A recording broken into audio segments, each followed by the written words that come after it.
Deixe-me brincar com ela. Eu sei como fazer a sua filha doente voltar a andar, disse o pequeno morador de rua para o milionário, ao aproximar-se da sua filha cadeirante. Quando o homem poderoso finalmente permitiu que o rapaz se aproximasse, e o menino notou um detalhe chocante na doença da rapariga que nenhum médico tinha visto antes, o homem caiu de joelhos, chorando incrédulo com o que aquele pequeno morador de rua havia descoberto.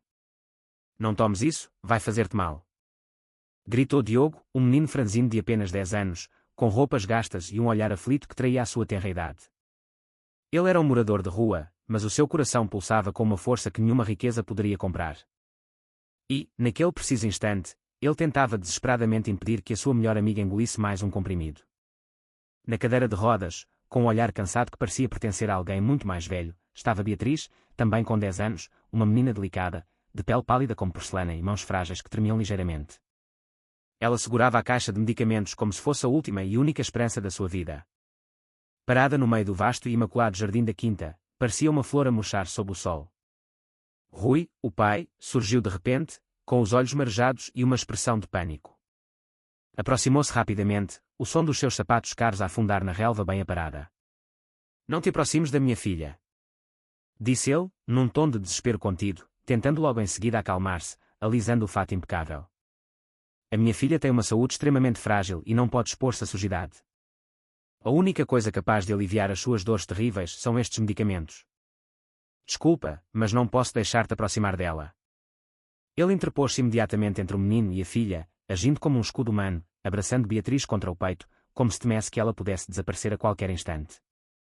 A sua respiração estava pesada e, com a voz embargada pela emoção, implorou: por favor, afasta-te. Eu não posso correr o risco de ela adoecer ainda mais. O pequeno morador de rua baixou a cabeça, sentindo o seu coração a despedaçar-se dentro do peito. Tudo o que ele queria era poder brincar com a sua amiga como antes, correr pelos campos, contar histórias, mas a saúde dela estava cada vez mais debilitada e ninguém parecia saber o porquê. Ele respirou fundo, tentando conter as lágrimas que ardiam nos seus olhos.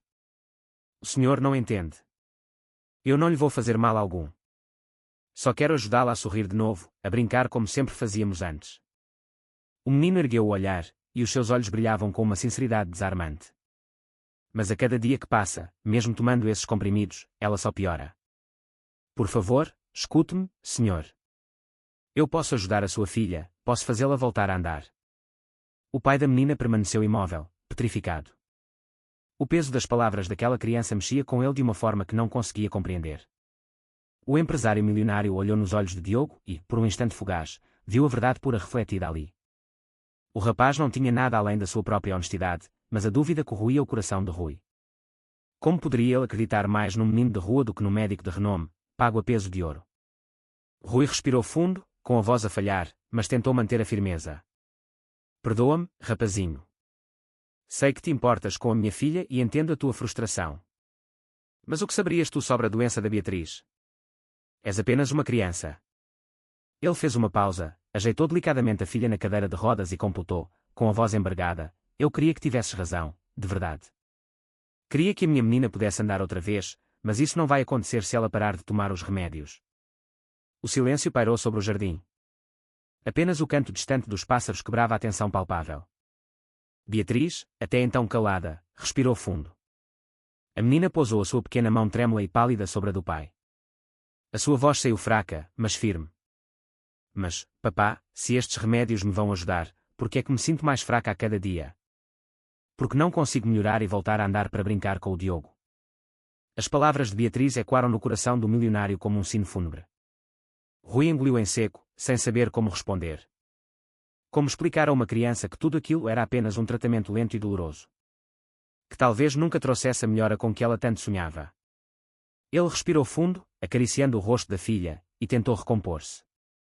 Anjinho, o que tu tens não pode ser tratado tão rápido quanto o papá gostaria. Precisamos de esperar. É demorado. E, enquanto isso, podes sentir-te pior. Assim como o médico disse. Diogo sentiu o desespero a crescer dentro de si como uma maré.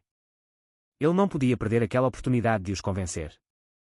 Reuniu toda a coragem que possuía, deu um passo à frente com o coração disparado. Estava pronto para falar mais uma vez, quando, de repente, uma voz aguda e estridente ecoou pelo jardim, cortando o ar como uma faca. Querido, tire essa coisa suja de perto da nossa menina agora, ou ela vai adoecer ainda mais. Carla. A madrasta de Beatriz surgiu na varanda da quinta com uma expressão de nojo, cuspindo as palavras como se fossem veneno. O seu dedo acusador apontava diretamente para Diogo, como se o rapaz fosse uma praga a rastejar pelo jardim perfeito da família. O menino arregalou os olhos, a respiração ofegante. Eu não estou a fazer nada de errado. Gritou ele. Mas o milionário, pressionado pela situação, não quis prolongar a confusão. Ele virou-se de uma vez para Diogo, com uma expressão de dor e determinação. Rapaz, por favor, vai-te embora. A minha filha está a criar falsas esperanças por causa do que disseste. Até a minha esposa está nervosa com a tua presença, preocupada com as chances de a Beatriz piorar. Estás todo sujo, só vais fazer mal à minha filha. A saúde dela é muito frágil. A voz dele soou mais dura do que gostaria. O milionário baixou os olhos, sentindo o peso da sua decisão, e completou, por favor, vai embora. Não te preocupes mais com o bem-estar da minha filha. Se o tratamento continuar, ela vai ficar bem. Se queres mesmo que ela melhore, simplesmente desaparece daqui. O silêncio tomou conta do jardim novamente. Diogo, de pé, com o peito a arfar, sentiu as palavras do homem a perfurarem-lhe a alma. Os seus olhos marejados encararam Beatriz, que parecia implorar com o olhar para que ele não desistisse dela. Mas, diante da ordem do pai e do desprezo da madrasta, o pequeno morador de rua já não sabia mais o que fazer. Era como se as suas palavras batessem num muro intransponível e jamais chegassem aos ouvidos de Rui. Tudo parecia ter piorado quando Carla apareceu. Aquela mulher, ele nunca a suportou. Para ele, a madrasta de Beatriz era como uma sombra arrogante que pairava por todos os cantos da quinta, andando de cabeça erguida, como se fosse dona do mundo e da verdade absoluta. Carla tratava todos com desprezo, como se apenas ela existisse e o resto fosse invisível. Mas Diogo não era invisível para ela. Pelo contrário, desde o primeiro encontro, parecia carregar um alvo marcado nas costas, pronto para receber cada uma das palavras cruéis que escorriam da boca daquela mulher. Afasta-te daqui, moleque! Gritou a bruxa, com uma pressa quase histérica de se livrar dele. Os seus olhos faiscavam de raiva e os seus lábios retorciam-se num sorriso torto de puro desprezo. A única coisa que fazes aqui é atrapalhar a nossa vida e a recuperação da Beatriz. Além disso, não há nada que ela possa ganhar mantendo amizade com alguém tão inútil. Nem os teus próprios pais quiseram ficar contigo. A pior coisa que fizemos foi permitir este contacto com a nossa menina, seu traste. As palavras da megera atingiram o pequeno como pedras. Ele sentiu o peito apertar, a garganta arder, mas não respondeu. Apenas permaneceu imóvel, engolindo a dor que crescia em silêncio. Rui ouviu cada sílaba e o coração doeu-lhe profundamente, mas não teve coragem de confrontar a esposa, tentando convencer-se de que Carla só falava assim por estar preocupada com a menina. Ele simplesmente assentiu em silêncio, evitando qualquer discussão. Diogo virou o rosto em direção à amiga. Os olhos dele já estavam marejados, mas ao vê-la ali, tão frágil, quase submersa naquela cadeira de rodas, o choro transbordou. Ele não suportava a ideia de a deixar sozinha, carregando o peso de uma vida sem poder andar. Quando a primeira lágrima rolou pelo seu rosto, uma lembrança invadiu a sua mente. Ele recordou-se dos dias felizes de meses atrás, quando Beatriz ainda podia correr. Lembrou-se claramente do sorriso dela e de um momento especial que jamais conseguiu apagar da memória. Lágrimas turvaram-lhe a visão, mas, entre cada gota salgada, ele viu com nitidez a cena de quando ela correu até ele, rindo, com uma caixa colorida nas mãos. E assim, o tempo voltou. Toma, isto é para ti. Disse Beatriz naquela tarde, com o rosto iluminado pelo sol e o sorriso tão radiante que parecia refletir toda a alegria do mundo. Ela entregou-lhe uma caixa embrulhada em papel colorido, com um laço simples, mas feito com carinho. Diogo olhou desconfiado para o presente e perguntou, ansioso, o que tem aqui dentro? Ele sacudiu a caixa com cuidado, tentando adivinhar. O seu coração batia acelerado, afinal, nunca em toda a sua vida tinha recebido um presente. Com as mãos trêmulas, começou a abrir o embrulho, mas fê-lo devagar, puxando cada pedaço com delicadeza, como se aquele papel tivesse tanto valor quanto o que estava dentro. Beatriz caiu na gargalhada, uma risada tão pura que encheu o ar. Por que é que estás a abrir assim? Era só rasgar de uma vez. Esse papel só servia para deixar a caixa mais bonita. O pequeno morador de rua ergueu os olhos e, mesmo sorrindo, parecia segurar uma emoção maior. É que eu nunca recebi nada tão bonito antes, então quero guardar de lembrança. Assim, nunca me vou esquecer do dia em que me deste um presente. As palavras dele fizeram Beatriz franzir a testa. Ela observou dobrar cuidadosamente o papel e guardá-lo no bolso, como se fosse um tesouro. Com um olhar curioso, disse, Às vezes, és um pouco estranho, sabias? Mas acho que gosto disso. Prefiro-te assim do que os meninos chatos da minha escola, que só sabem implicar comigo. Talvez ser diferente dos outros seja algo legal. O menino soltou uma gargalhada gostosa e, finalmente, sentou-se na relva e abriu a caixa. Dentro dela, encontrou um bracelete simples, feito de couro, com o seu nome bordado em letras firmes. Os seus olhos brilharam, o seu coração quase pulou do peito. Meu Deus, que lindo! Coube direitinho, disse Diogo, pulando de alegria. Ele colocou a pulseira no braço e ficou a admirar o bordado. Muito obrigado, Beatriz. Isto ficou perfeito em mim. Foste tu mesma que fizeste.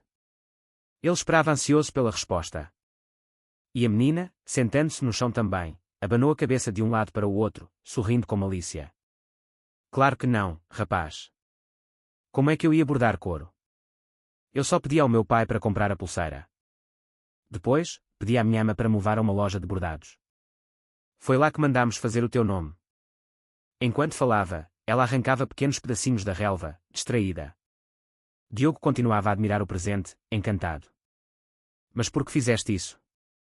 Perguntou ele, sentando-se ao lado dela, ainda sem tirar os olhos do bracelete. Beatriz virou o rosto em direção ao amigo. Os seus olhos ganharam um brilho diferente e a sua voz saiu sincera. Tu contaste-me, na semana passada, que hoje foi o dia em que te acharam à frente do orfanato, não foi? O lugar de onde fugiste. Diogo assentiu em silêncio, a lembrança a pesar-lhe no peito. Então, talvez seja o dia do teu aniversário, continuou a menina. Pensei em dar-te algo de presente. Só faltou o bolo, mas eu não consegui comprar sem o meu pai ou a Carla descobrirem. As palavras dela entraram na mente do pequeno morador de rua como um sopro de esperança. Naquele instante, ele percebeu o quanto significava para Beatriz, e isso fez-o sentir-se especial, talvez pela primeira vez na vida. Diogo franziu a testa, confuso com as palavras da amiga, antes de perguntar, qual é o problema de eles descobrirem? Ficarias em apuros por gastar dinheiro sem permissão. Beatriz caiu na gargalhada ao ouvir aquilo, rindo alto, mas o sorriso que iluminava o seu rosto foi-se desfazendo lentamente, até desaparecer por completo. A menina suspirou fundo, apertando com força a barra do vestido, como se tivesse medo de revelar um segredo perigoso. Que nada, seu bobo. O meu pai não se importa se eu gastar dinheiro, principalmente quando é da minha mesada.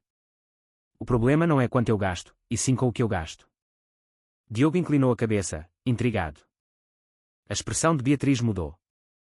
Os olhos dela ficaram apreensivos e a voz baixou, como se tivesse medo de que alguém pudesse ouvir.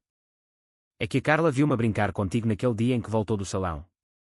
Ela respirou fundo e continuou, hesitante. Ela disse-me que gente que mora na rua não presta. Mandou-me afastar de ti, senão ia contar tudo ao meu pai e ele ia dar-me uma bronca. Os olhinhos da menina encheram-se de lágrimas, mas, antes que elas caíssem, Beatriz enxugou-as rapidamente com as costas da mão, tentando parecer forte. Mas eu não lhe dei ouvidos, Diogo. Não sei se o meu pai realmente ficaria zangado, mas eu não me importo, porque eu sei como tu és legal. Não vou deixar de ser tua amiga só porque a Carla é chata e não tem amigos. Bom, ela só tem aquele doutor estranho que vive agarrado a ela como se fosse uma sombra. Tu és muito mais bonzinho do que ele. Essas palavras atingiram Diogo como um raio de esperança. As lágrimas que escorriam pelo rosto do menino secaram de repente, dando lugar a um olhar firme, determinado. A lembrança de Beatriz ao seu lado trouxe-lhe um alívio momentâneo, mas a realidade atingiu-o logo em seguida. Ele piscou e percebeu novamente onde estava. Não havia mais risos, nem presentes. A sua amiga não estava sentada ao lado dele, a mexer na relva naquele instante, mas confinada numa cadeira de rodas, debilitada, enquanto Rui, como sempre, lutava para esconder as próprias lágrimas, sufocando-as nos olhos para não deixar a filha perceber a sua dor. Diogo entendeu que não havia mais o que fazer ali. Ninguém queria escutá-lo. As suas palavras perdiam-se no vento. Carla dominava qualquer conversa e não permitiria jamais que a sua voz fosse ouvida. O menino respirou fundo, engoliu o choro e deu meia volta. Saiu lentamente pelos jardins da quinta, com o coração pesado, mas sem desistir da promessa que havia feito a si mesmo. Ajudaria Beatriz. Apenas precisava de esperar pelo momento certo, um em que tivesse provas do que dizia, um momento em que Rui e até mesmo Carla não pudessem ignorá-lo. Ele seguiu pelas ruas até chegar a uma casa abandonada nos fundos da propriedade. Ali era onde costumava abrigar-se. Não passava de um casebre velho, quase sem telhas, com buracos enormes nas paredes, se é que poderiam ser chamadas de paredes. Diogo improvisara uma cobertura de cartão para se proteger um pouco do sol, mas bastava uma chuva para aquilo desabar em segundos. Ainda assim, era o mais próximo de um lar que ele já tivera. O menino olhou para o barraco e sorriu amargamente. Pensou consigo mesmo: lar, doce lar. Já faz um tempo que não venho aqui. Nos últimos dias, fiquei escondido na quinta, só para ficar perto da Beatriz e cuidar dela. Entrou devagar, procurando o canto menos sujo para se sentar. As paredes eram apenas restos de cimento, com marcas de umidade e buracos abertos pelo tempo. Falou sozinho, num desabafo: agora vai ficar difícil entrar na quinta. Acho que os empregados não me vão deixar andar por lá, nem me vão dar nada para comer às escondidas.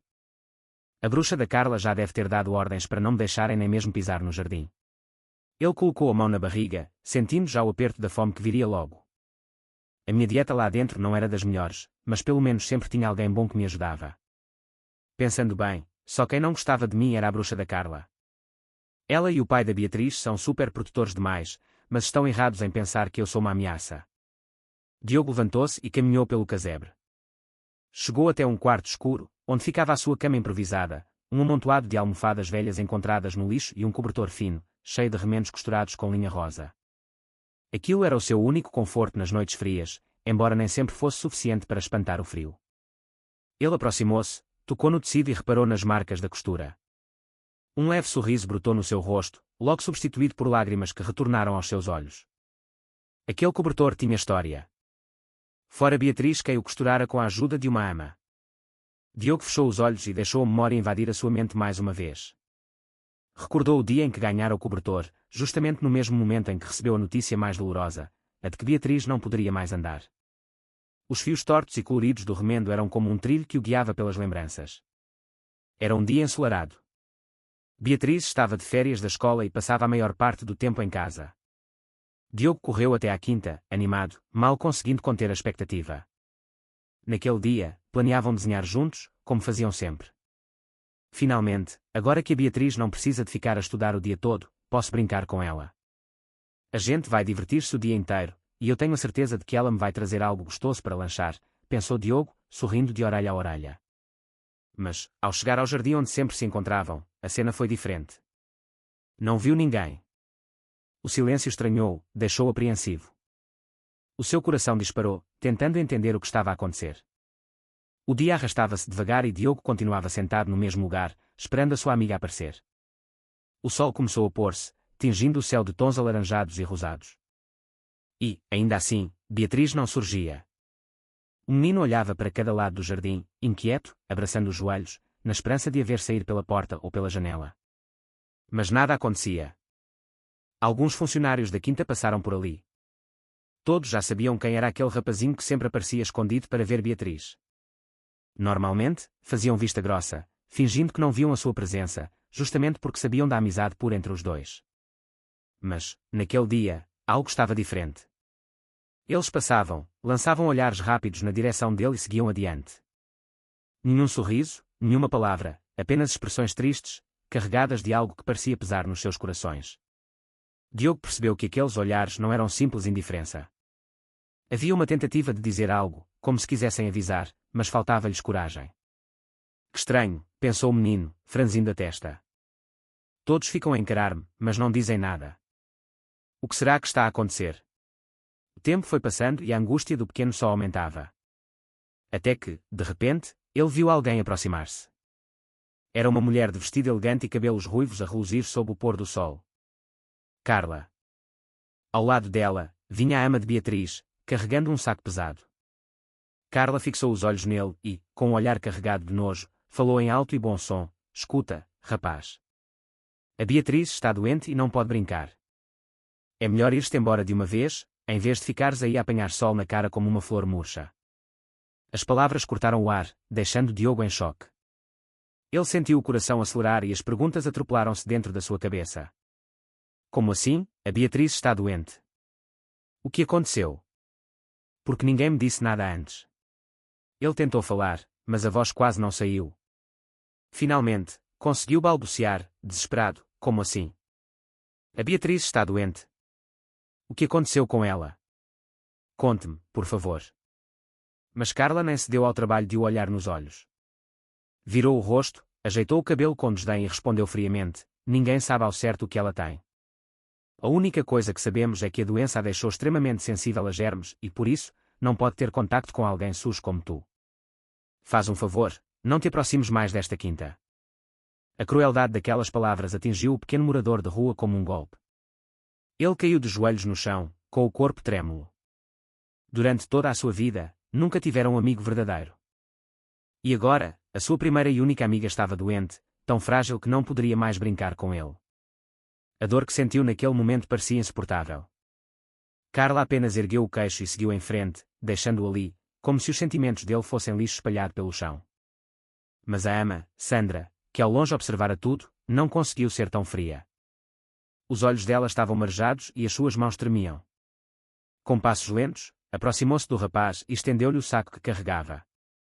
Diogo levantou o olhar, confuso. O que é isso que me está a entregar? Perguntou, com a voz embargada. Sandra respirou fundo, lutando contra as próprias lágrimas, e respondeu baixinho: na noite passada, a Beatriz pediu-me para juntar alguns dos cobertores antigos dela e costurar um no outro. Disse que tinha um amigo que não tinha com que se cobrir e queria dar-lhe um presente. Diogo arregalou os olhos ao abrir o saco. Dentro, estava um cobertor remendado, costurado com fios cor-de-rosa, a cor favorita de Beatriz. Ele apertou o tecido contra o peito e começou a chorar sem parar. Ela pensou em mim, mesmo doente. Mesmo assim, ela pensou em mim, murmurou entre soluços, as lágrimas a molhar o presente. A ama afastou-se em silêncio, incapaz de dizer mais nada. Diogo ficou sozinho, afundado em tristeza, mas algo dentro dele gritava que não podia aceitar aquela separação. Quando a noite caiu e os funcionários começaram a recolher-se, o menino tomou uma decisão. Esperou que a quinta adormecesse e, tarde da noite, saiu do seu esconderijo. Movendo-se em silêncio, foi-se esgueirando pelos arredores até parar diante da janela do quarto de Beatriz. O problema era que o quarto ficava no terceiro andar. Subir até lá por fora era arriscado, quase impossível para alguém tão pequeno. Mas o medo não foi suficiente para o deter. Diogo respirou fundo, colocou o saco com o cobertor entre os dentes e falou para si mesmo: vou vê-la, pelo menos uma última vez. Ela é a minha única amiga. Não posso abandoná-la agora, justo quando mais precisa de mim. Determinado em cada passo, o menino começou a escalar as paredes da residência. Os seus pés encontraram apoio em pequenos batentes da parede. As suas mãos agarraram saliências quase invisíveis. O coração batia acelerado, mas ele não olhava para baixo. Cada centímetro conquistado aproximava-o de Beatriz. Finalmente, alcançou a janela. Ofegante, segurou-se firme no parapeito e espiou para dentro do quarto. A cena que viu fê-lo prender a respiração. Beatriz estava ali, na cadeira de rodas, pálida como nunca, com lágrimas a escorrer pelo rosto delicado. Rui, o pai, ajoelhado ao lado, abraçava-a com força, tentando contê-la, mas os seus próprios olhos estavam vermelhos, denunciando o choro contido. Com a voz embargada, o pai tentava transmitir segurança. Calma, filhinha. Eu tenho a certeza de que vais melhorar. Eu farei de tudo por ti. O doutor Paulo é o médico da família, um dos mais brilhantes do país. Ele vai encontrar uma maneira de te curar, eu prometo. Mas as palavras não pareciam bastar. Beatriz soluçava, tentando falar entre as lágrimas. Mas, papá, e se eu nunca mais conseguir andar de novo? E se eu não puder mais brincar? E se eu nunca mais puder ver o Diogo? Aquelas perguntas ecoaram na mente do milionário. Ele fechou os olhos, respirou fundo e as lágrimas transbordaram. Tentando não desmoronar na frente dela, respondeu com uma voz pesada de dor: desculpa, filhinha, mas o Diogo ele é aquele rapazinho de rua que vive a entrar aqui, não é? Infelizmente, não podes mais brincar com ele. As palavras bateram forte em Beatriz, como uma verdade dura de engolir. O coraçãozinho dela pareceu parar. Os seus olhos arregalaram-se e, então, ela explodiu em desespero, gritando entre soluços: como assim, não posso mais vê-lo? Por que é que não posso mais ver o Diogo? Ele nunca fez nada de errado, nem eu. A gente sempre se comportou bem. Então, por que me estás a castigar assim, sem poder ver o meu melhor amigo? Ela batia os punhos contra o próprio colo, fazendo a cadeira tremer sob os seus movimentos. Rui abraçava-a ainda mais forte, chorando junto, mas incapaz de encontrar uma resposta que aliviasse a dor da filha. E, do lado de fora, agarrado à janela, Diogo chorava em silêncio, sentindo o peso de cada palavra, como se o seu coração fosse despedaçado mais uma vez. Rui estava perdido. Não soube como explicar à filha que não se tratava de um castigo, mas de cuidado. O seu coração doía, mas as palavras não saíam da forma certa. Baixou a cabeça, evitando encarar os olhos marejados da menina, e falou com a voz embargada: Desculpa, filha, mas não podes mais ver o teu amiguinho, pelo menos até melhorares. Agora, vai dormir, por favor. Mais tarde, eu volto para ver como estás. Ele tirou-a da cadeira de rodas e colocou-a na cama. A menina chorava baixinho, com os soluços a ecoar pelo quarto. Rui respirou fundo, ergueu os olhos uma última vez para a filha e, antes de fechar a porta, lançou-lhe um olhar carregado de tristeza. Então, saiu, deixando para trás o som frágil do choro infantil. Foi nesse instante que Diogo, escondido do lado de fora, viu a sua oportunidade. Assim que o pai deixou o quarto, o pequeno escalador entrou pela janela. O coração batia acelerado, mas o desejo de ver a amiga era mais forte do que qualquer medo. Ao avistar Diogo, Beatriz abriu um sorriso radiante, mesmo com as lágrimas ainda nos olhos. Instantes antes, achava que nunca mais voltaria a vê-lo. O seu corpo inteiro quis correr até ele, abraçá-lo como antes, mas, ao tentar mexer as pernas, lembrou-se da cruel realidade. Não as sentia mais. A alegria transformou-se em desespero e ela voltou a chorar. Calma, Beatriz. Não chores, disse Diogo, colocando a mão delicadamente sobre o ombro da rapariga. A voz dele, suave e firme, parecia querer transmitir toda a esperança do mundo. O teu pai é inteligente e com certeza está certo. Tu vais voltar a andar. Eu sei que vais. Não fiques triste. Logo, logo, vais poder brincar lá fora de novo. A menina soluçou, tentando conter-se, mas o medo transbordou dos seus lábios. Mas, Diogo, eu não vou mais poder ver-te enquanto estiver doente. O meu pai proibiu-me, só porque eu fiquei assim. Ele está a castigar-me sem eu ter feito nada de errado. O rapaz sentiu um aperto forte no peito. Não era como a dor da fome que conhecia tão bem. Era mais intensa, mais cortante, uma dor na alma. Olhou nos olhos da amiga, lutando para não chorar, e respondeu com sinceridade: Não é castigo, Biazinha. Ele é teu pai, só quer o teu bem. Eu também não sei porque ele acha que não te posso ver, mas sei que nunca fiz mal a ninguém, nem a ti. Eu vou continuar a vir todos os dias. Mesmo que a gente não possa brincar, eu vou ficar por perto até melhorares. Vou vir escondido. As palavras do menino fizeram Beatriz respirar fundo. Por um momento, ela acalmou-se, agarrando a mão do amigo, como se aquilo fosse a única âncora em meio à tempestade. Mas a paz não durou. A porta do quarto abriu-se de repente com força, e Carla surgiu. O rosto dela estava vermelho de raiva, os olhos a faiscar. Gritou com uma voz que parecia estremecer as paredes: Eu sabia.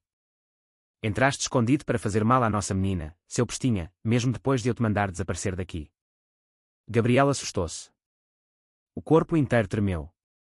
Sem pensar duas vezes, correu em direção à porta para escapar. Mas, quando passou por Carla, ela esticou o pé com violência.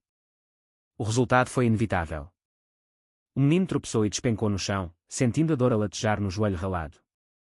Antes mesmo que conseguisse levantar-se, dois seguranças surgiram, fortes e implacáveis. Seguraram-no pelos braços e começaram a arrastá-lo pelos corredores como se fosse um saco de lixo. Beatriz gritou, desesperada: Não o levem, por favor, deixem o meu amigo aqui. Mas ninguém a escutou. A menina chorava, impotente, enquanto via o seu amigo a ser levado para longe. Carla caminhou atrás, firme, acompanhando cada passo até à porta principal. Assim que os seguranças jogaram Diogo para fora dos muros da quinta, ela aproximou-se da grade, cruzou os braços e disse com desprezo: Da próxima vez que eu te vir a escalar as paredes da minha casa, vou tirar-te uma pedra só para te ver cair, sua peste. As palavras machucaram o menino. Ele estava do lado de fora, com o saco que a ama lhe dera ainda agarrado às mãos. O coitado chorava não apenas pela dor física da queda, mas porque sabia que, a partir daquele momento, Beatriz não poderia mais brincar com ele, nem passear pelo jardim, nem sequer partilhar uma conversa tranquila. Os seus dias seriam tristes, silenciosos, sem a companhia da única amiga que já tivera. E, o pior, todos continuariam a acreditar que era ele, um simples rapaz de rua, quem representava algum perigo para a saúde da menina. Com passos pesados, Diogo foi para o casebre abandonado que chamava de lar. Apertava contra o peito o saco com o presente de Beatriz, como se aquilo fosse a única coisa que ainda lhe restava. Naquela noite, dormiu coberto pela primeira vez em semanas, mas, mesmo protegido pelo cobertor que cheirava a amizade dela, o frio ainda o dominava, porque mais gelado do que o vento da madrugada era o sentimento de solidão. Ele encolheu-se nas almofadas velhas, fechou os olhos e deixou as lágrimas escorrerem. Pela primeira vez, não chorava de fome, mas de abandono. De volta ao presente, as lembranças misturavam-se com os sonhos. Cada fio cor-de-rosa, costurado no cobertor, parecia sussurrar o nome de Beatriz. Até que, em meio ao choro, Diogo ergueu-se, determinado. Não pode ficar assim para sempre, murmurou para si mesmo, apertando os punhos. Já faz semanas que ela não melhora, mesmo com esse médico tão brilhante, o Dr. Paulo. Alguma coisa está errada. Eu vou descobrir o que é.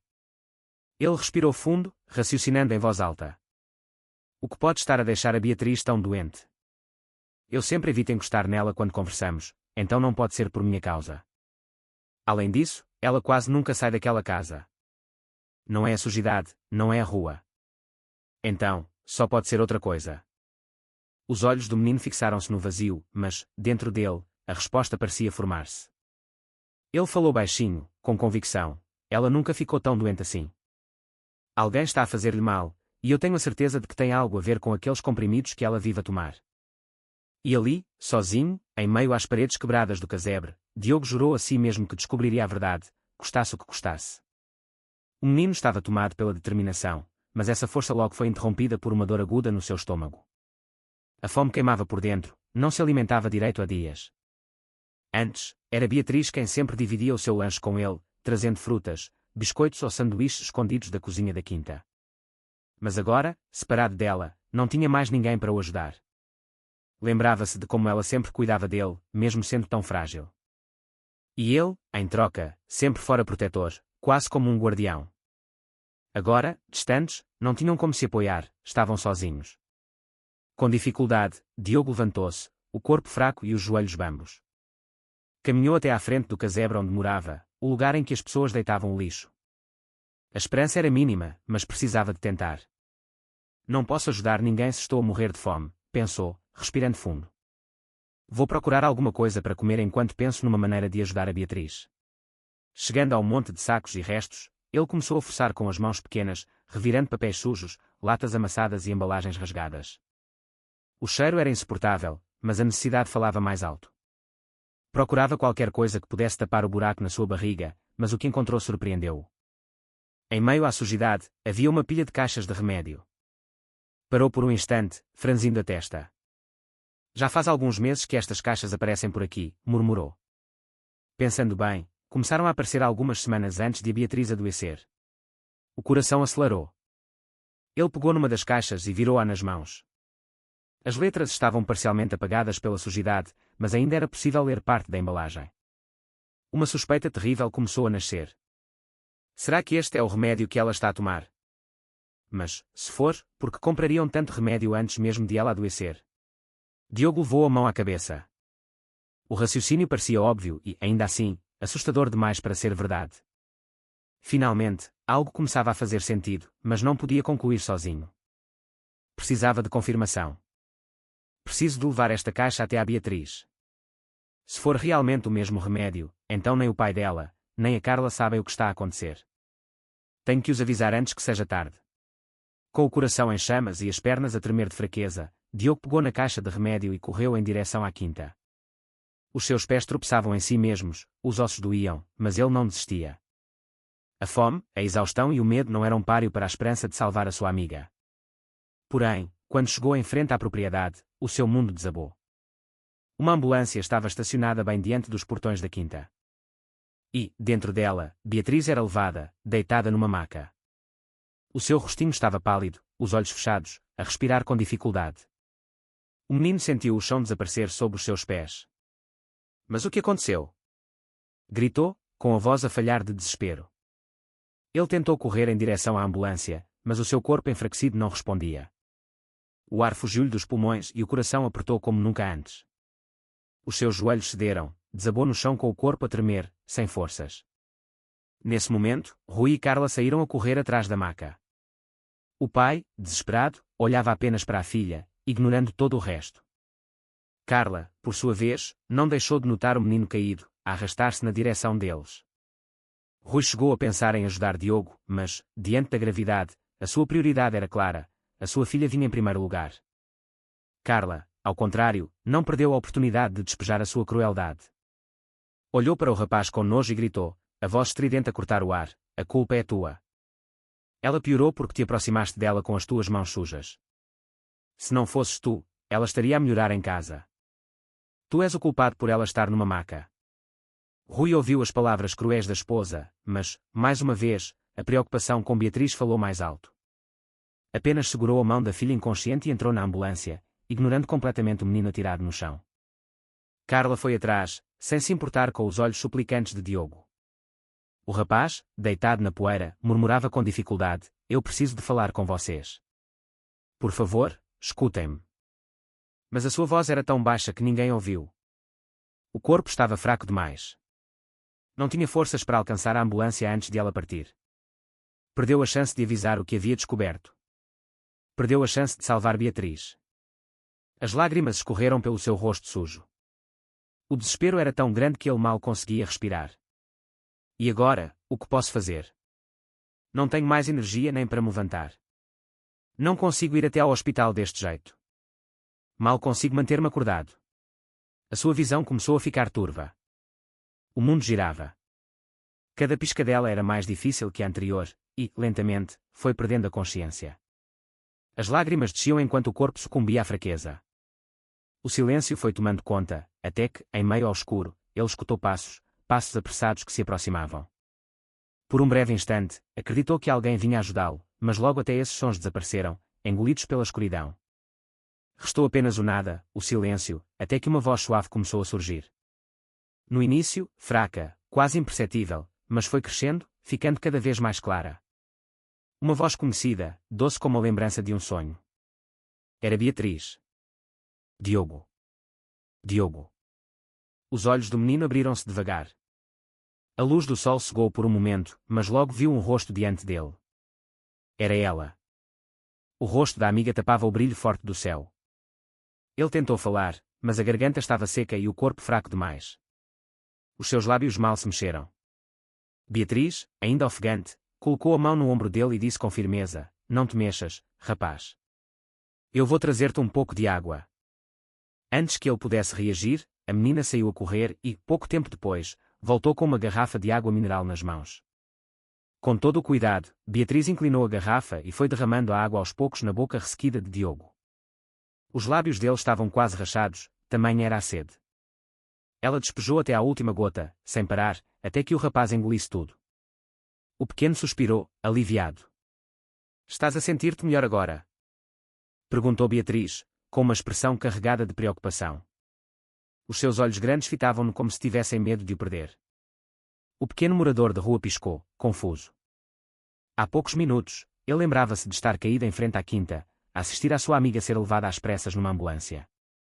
A imagem dela inconsciente numa maca ainda queimava na sua mente, mas agora ela estava ali, diante dele, viva, sorrindo. Tentou dizer alguma coisa, mas não conseguiu. O seu corpo ainda estava fraco demais para emitir qualquer som. Papá, eu acho que ele está com fome. Será que podemos dar-lhe alguma coisa para ele comer? Disse Beatriz, voltando-se para o homem que estava ao lado.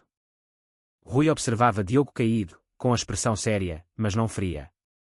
Havia no olhar dele uma certa doçura, embora misturada com preocupação. Finalmente, ele respondeu, claro, querida. Vamos levá-lo para casa e cuidar dele até se sentir melhor. Depois, procuramos os pais dele. Rui abaixou-se, ergueu Diogo com cuidado nos braços e começou a caminhar. O menino deixou-se levar e, no meio daquele colo quente, os seus olhos foram-se fechando novamente. De repente, flashes de lembranças vieram. Ele sonhava. A cena que surgiu era o primeiro dia em que conhecera Beatriz e o pai dela. Naquele tempo, a mãe biológica da menina ainda estava viva. Lembrou-se de como fora resgatado naquela ocasião, levado para dentro da quinta e tratado. O doutor Paulo, o médico da família, cuidou dele por semanas, até que recuperasse a saúde. Depois, o menino foi devolvido ao abrigo de onde tinha fugido, mas Diogo não desistira. Apenas um mês depois, escapou de lá novamente, correndo de volta para a quinta. Era lá que queria ficar, era com Beatriz que queria estar. Pouco tempo depois, a mãe da rapariga faleceu, e o vazio que ficou na casa foi preenchido com a chegada de Carla, a madrasta. Diogo lembrava-se de cada detalhe, o casamento dela com Rui, os olhares dela sempre carregados de arrogância, finalmente, o momento cruel em que Beatriz perdeu a capacidade de andar. Ele não era apenas um amigo distante, sentia-se daquela família, mesmo que ninguém mais o enxergasse assim. Quando abriu os olhos novamente, não estava mais a sonhar, nem no colo de Rui, nem no chão frio da rua.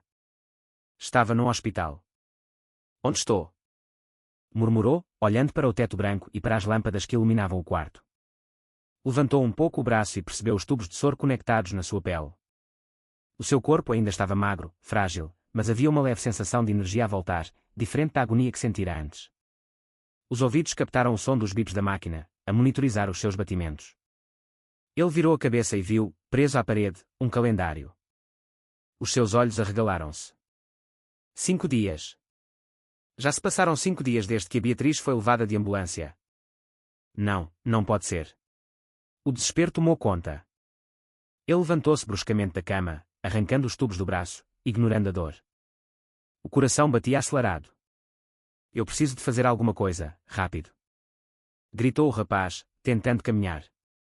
Deu o primeiro passo, mas tropeçou e caiu no chão. Ainda estava fraco demais para se manter de pé. Respirou fundo, segurou-se na parede e começou a arrastar-se pelo corredor. Cada passo parecia impossível. Os músculos ardiam como se queimassem por dentro. As pernas tremiam, incapazes de o sustentar. Mas ele não desistia. Tombava várias vezes, caindo de joelhos, raspando os braços no chão. Mesmo assim, levantava-se de novo, apoiava-se na parede e continuava. Eu preciso de chegar até ela. Eu preciso de ver a Beatriz, repetia para si mesmo, tentando manter-se consciente. Por sorte, nenhum médico ou enfermeira apareceu no seu caminho, mas, a cada barulho de passos, o seu coração disparava, temendo ser descoberto. O corredor parecia interminável. Ainda assim, guiado apenas pela esperança, finalmente chegou onde queria. Em frente a uma porta de hospital, havia um banquinho de plástico. Sentado nele, com o corpo curvado para a frente e as mãos entrelaçadas, estava Rui. O homem parecia carregar o peso do mundo nos ombros. Os seus olhos fixos no chão revelavam o tamanho da sua angústia. Diogo respirou fundo e murmurou, com a voz fraca, Senhor Rui. Mas era tão baixo que o homem não ouviu. Ele arrastou-se mais, com o corpo a doer. Senhor Rui, repetiu, um pouco mais alto, mas ainda sem força suficiente. O milionário continuava alheio, perdido em pensamentos. O rapaz já estava quase a alcançá-lo quando, de repente, sentiu uma mão a agarrar o seu braço com força. Foi puxado bruscamente para um canto escuro do corredor. Ah! Gritou de dor ao bater com as costas contra a parede. O impacto fez com que todo o resto de energia desaparecesse do seu corpo. A escuridão cercava-o, não conseguia distinguir nada, apenas via uma silhueta diante dele. O coração disparou e, então, a voz soou. Uma voz feminina, cortante, impossível de esquecer. O que estás a fazer aqui, rapaz? O sangue dele gelou. Mesmo fraco, não havia como confundir. Era Carla. Ofegante, Diogo reuniu as últimas forças e respondeu, com a voz embargada, Senhora Carla, eu só estou aqui para avisar uma coisa importante. Eu descobri algo sério sobre a doença da Beatriz. Ele falou rápido, desesperado, temendo desmaiar a qualquer instante. O que um moleque de rua como tu poderia saber sobre algo tão grave quanto a doença da nossa menina? Até onde eu sei, nunca foste à escola, quanto mais a uma faculdade de medicina. Retrucou Carla, apontando o dedo na cara de Diogo. O seu rosto estava rígido, os olhos a faiscar de desprezo. Aqui, nós já temos os melhores médicos do mundo a cuidar dela. Então, não vai ser um rapaz fedorento, sujo e ignorante como tu que vai salvar a vida da Beatriz. Diogo sentiu a garganta embargar. O seu coração parecia prestes a desmoronar diante daquela acusação cruel. Teve vontade de chorar, mas conteve-se. Respirou fundo, tomou coragem e respondeu, mesmo com a voz fraca e embargada, eu sei que nunca fui à escola. Infelizmente, não tive a sorte de nascer com bons pais, como a Beatriz, mas ela é importante demais para mim. Talvez tanto quanto é para a senhora e para o senhor Rui, talvez até mais. As lágrimas começaram a acumular-se nos seus olhos, mas ele não desviou o olhar de Carla. A Beatriz salvou-me quando ninguém mais se importou comigo. Quando todo o mundo passava por mim como se eu fosse um fantasma, ela enxergou-me. Enquanto todos achavam que eu não era diferente dos sacos de lixo que eu revirava todo o dia, ela viu-me como alguém que precisava de ajuda. Ela correu até mim sem hesitar, sem medo. Ele apertou os punhos, emocionado, e continuou: quando precisei de água, foi ela quem me deu. Quando precisei de comida, foi ela quem dividiu comigo. Quando eu só precisava de alguém para me ouvir, ela sentou-se e escutou. Até quando eu não precisava de nada, ela deu-me um presente. A Beatriz não é só minha amiga, ela é a minha família. Então, por favor, escute-me. Eu imploro. O silêncio pairou por alguns segundos. Carla ficou rubra, as veias do seu pescoço saltavam. O seu rosto estava tão vermelho que parecia que poderia explodir. As orelhas queimavam como se fossem chaminés a soltar fumo de um comboio a vapor. Com um gesto brusco, ela levantou a mão, pronta para esbofetear o rosto frágil do menino. Diogo fechou os olhos, esperando o golpe. Mas, antes que o tapa viesse, uma voz ecoou pelo corredor, firme, cortante: chega, Carla. Baixa essa mão agora. Rui surgia no fim do corredor, com o rosto carregado de fúria. Ele caminhou rápido na direção deles, os passos a ecoar pesados no chão do hospital. O que pensas que estás a fazer, mulher? Na frente de todo o mundo, dentro de um hospital. Gritou, indignado. Já estou cansado da maneira como tratas este rapaz.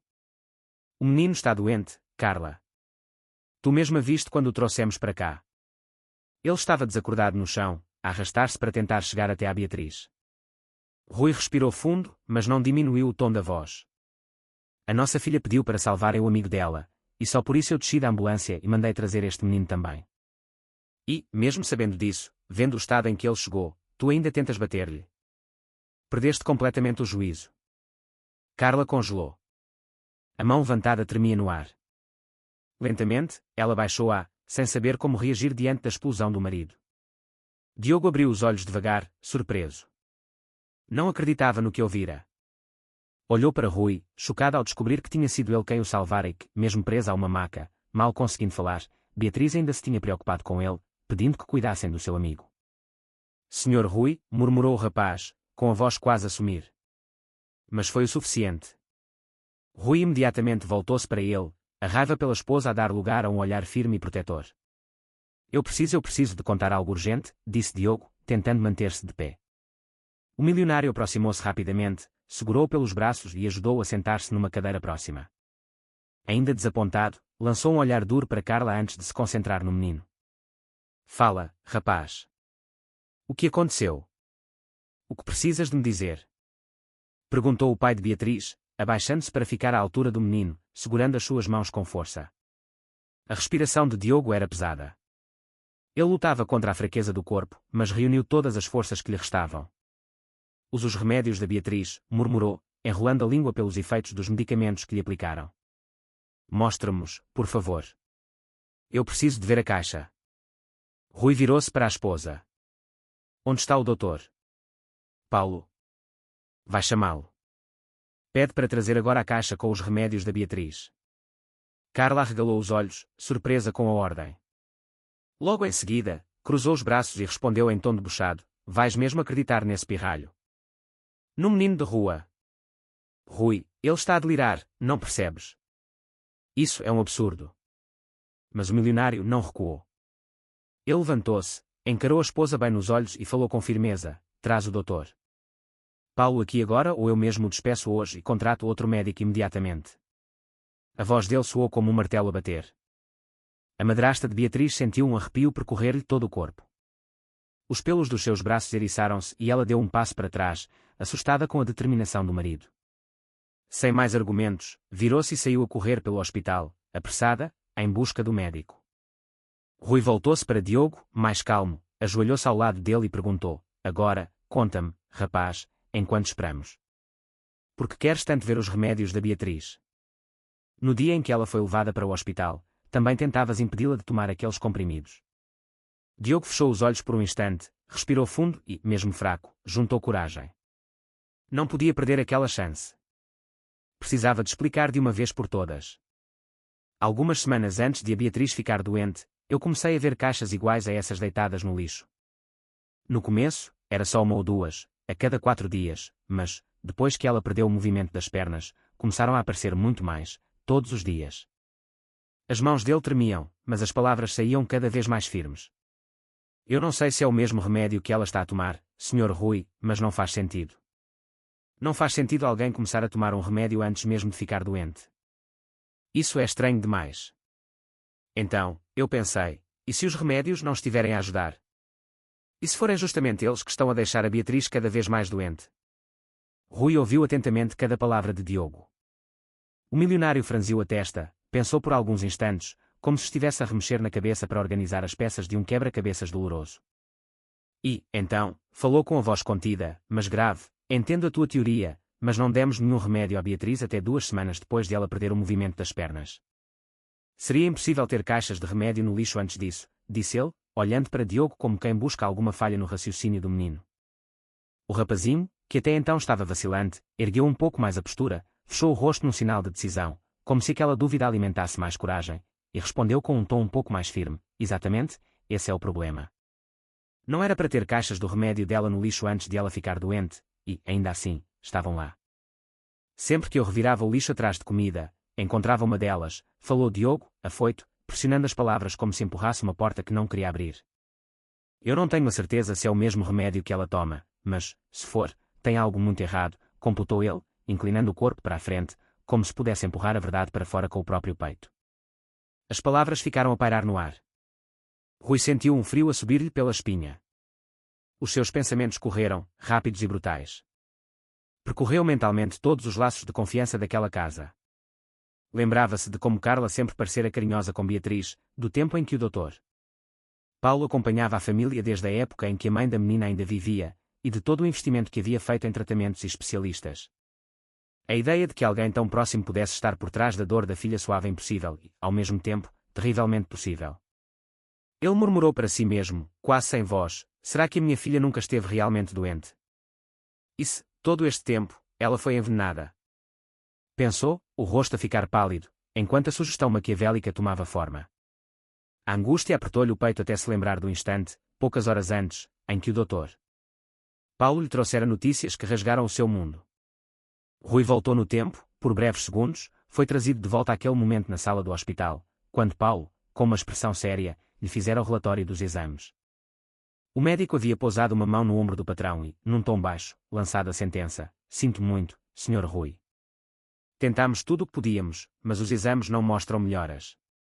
Pelo contrário, de acordo com o que descobrimos, ela não tem muito tempo de vida. Se não apresentar sinais de melhora nas próximas 48 horas, pode acabar por falecer. Ele ouvira, e as palavras haviam caído como uma lâmina. Naquele instante, havia perdido o controlo. As lágrimas vieram sem aviso, quentes, a molhar o chão do corredor.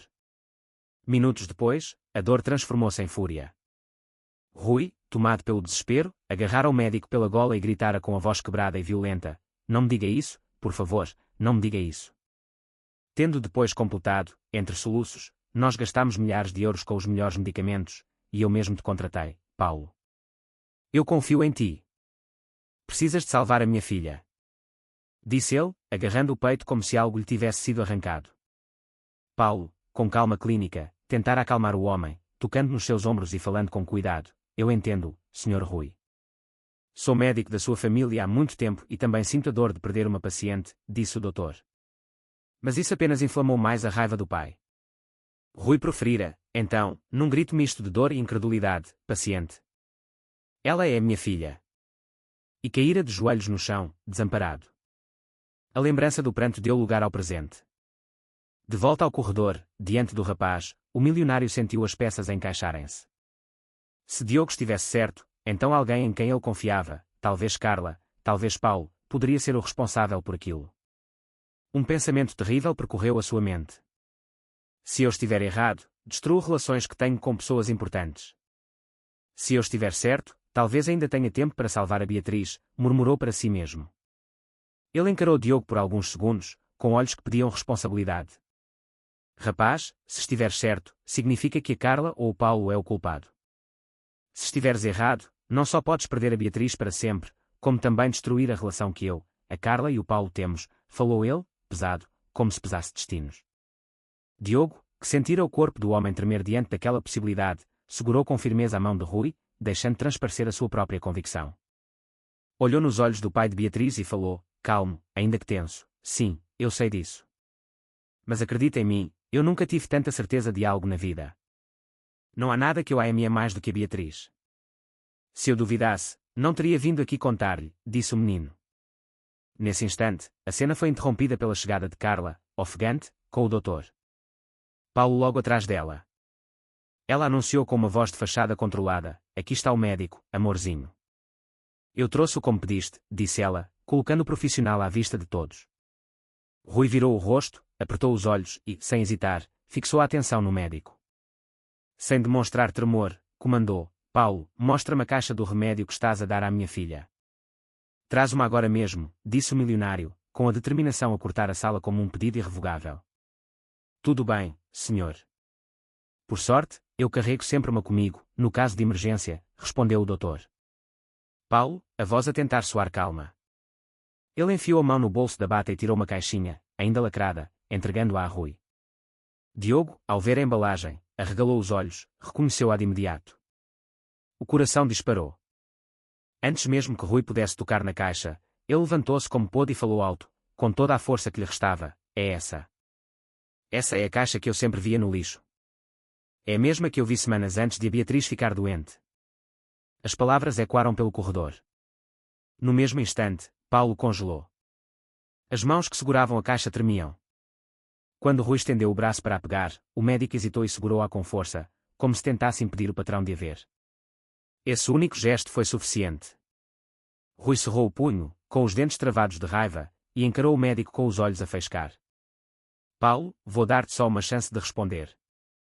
O que é que este remédio faz exatamente à minha menina? O suor começou a escorrer pela testa de Paulo.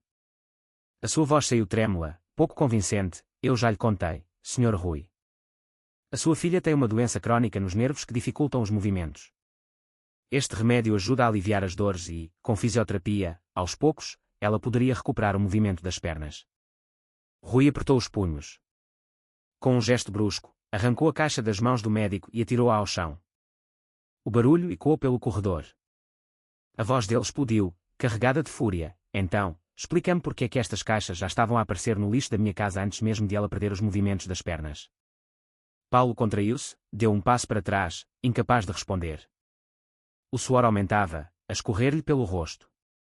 Nesse momento, Carla avançou um passo, ergueu o queixo e falou em tom de deboche: ah, então é essa a historinha que este moleque de rua está a colocar na tua cabeça?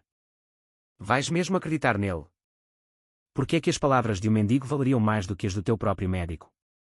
Rui virou-se lentamente para a esposa. O olhar dele era frio, duro como pedra. Caminhou até Diogo, parou atrás do rapaz e apontou para ele. E por que é que as palavras dele seriam menos válidas que as do Paulo, Carla? O que é que eu estou a perder ao acreditar neste menino em vez de neste médico? Este mesmo médico que olhou nos meus olhos e disse que a minha filha ia morrer. A respiração do milionário estava pesada. A sua voz saiu ainda mais firme. Eu vou seguir acreditando no Diogo, e a única coisa que me incomoda aqui é o facto de estares a defender o Paulo, Carla. O corredor inteiro ficou em silêncio. Carla travou. Paulo também. O médico até abriu a boca para tentar explicar-se, mas Rui não deixou. Enfiou o dedo no peito dele e rugiu: a Beatriz já não precisa mais deste remédio. Se ele serve apenas para aliviar dores e fazê-la voltar a andar, então agora não precisa mais. Ouve bem, Paulo, estás despedido. E vou chamar outro médico para fazer novos exames. Se eu descobrir que havia algo de errado neste remédio que davas à minha filha, eu juro que te vou colocar na prisão pelo resto da tua vida. As palavras foram como marteladas. Paulo entrou em pânico. Mesmo no ar-condicionado do hospital, começou a suar ainda mais. O rosto ficou vermelho, a respiração curta. Não era só o emprego que estava em jogo, era a própria liberdade. Encurralado, sem saída, fez o que os covardes sempre fazem, implorou. Por favor, Sr. Rui, eu juro que não foi culpa minha. Mandaram-me fazer isto. Eu prometo, eu consigo fazer a Beatriz voltar a andar, mas, por favor, não me prenda. Rui arregalou os olhos. A fúria explodiu ainda mais. Como assim, mandaram-te? Quem te mandou envenenar a minha filha? Nesse exato momento, notou Carla a tentar sair de mansinho, afastando-se discretamente. O milionário apontou para ela, incrédulo. Não me digas que foi ela. Não me digas que foi a Carla quem te mandou envenenar a minha filha. O médico respirou fundo, desesperado, e soltou a bomba: isso mesmo.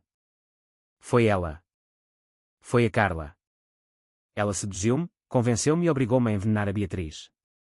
Tudo para que a menina não tivesse futuro, para que a única herdeira da sua fortuna fosse ela e mais ninguém. O chão pareceu desaparecer. Diogo levou a mão à boca, chocado. Por mais que Carla nunca o tivesse tratado bem, jamais imaginara que ela pudesse ser capaz de tamanha crueldade. Rui não conseguia mais conter-se. O rosto dele estava vermelho, as veias do pescoço saltavam. O grito dele ecoou tão alto que o hospital inteiro ouviu: chamem a segurança imediatamente. Esta mulher tentou matar a minha filha. Em segundos, médicos e enfermeiros cercaram o corredor. Logo depois, guardas apareceram e agarraram Carla pelos braços. Não me larguem.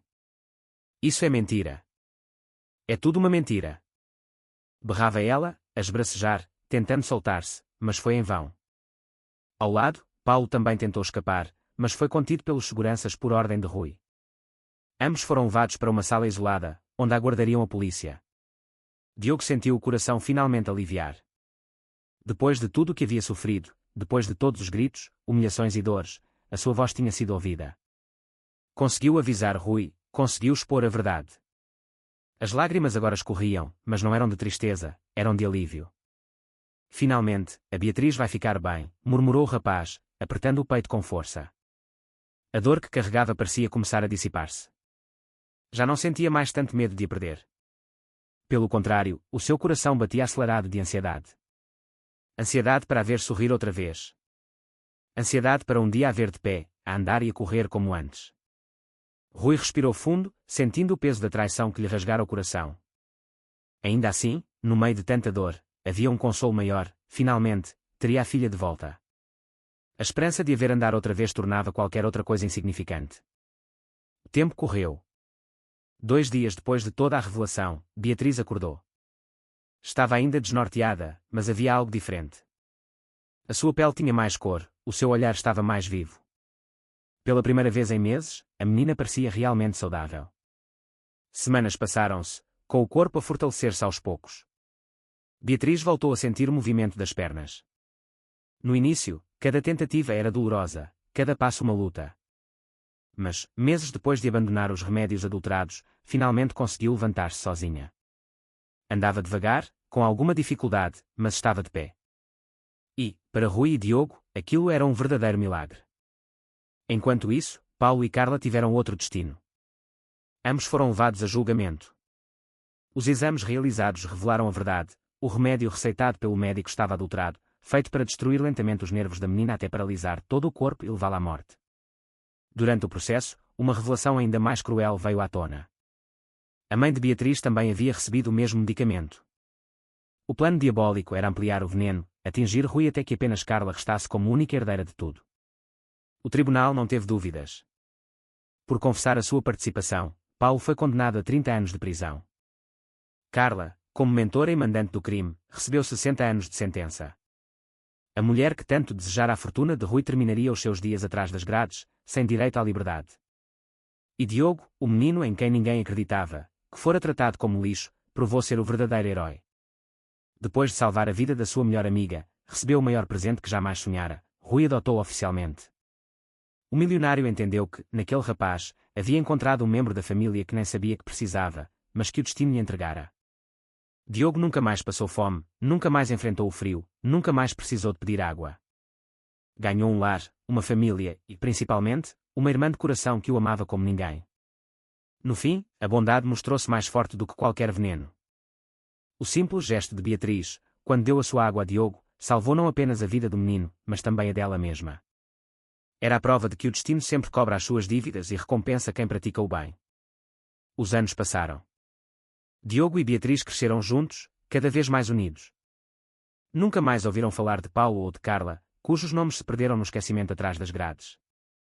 Diogo, lembrando-se de tudo o que vivera, fundou um orfanato, mas não um orfanato qualquer. Criou um lugar diferente, onde crianças abandonadas jamais passariam pela dor que ele sofreu.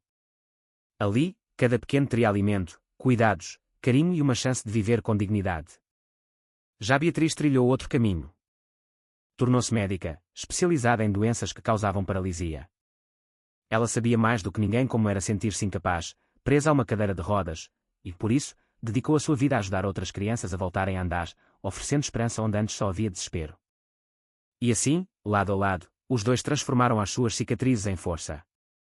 A amizade que nasceu no meio da dor tornou-se uma história de superação, mostrando que até mesmo os menores gestos podem mudar destinos.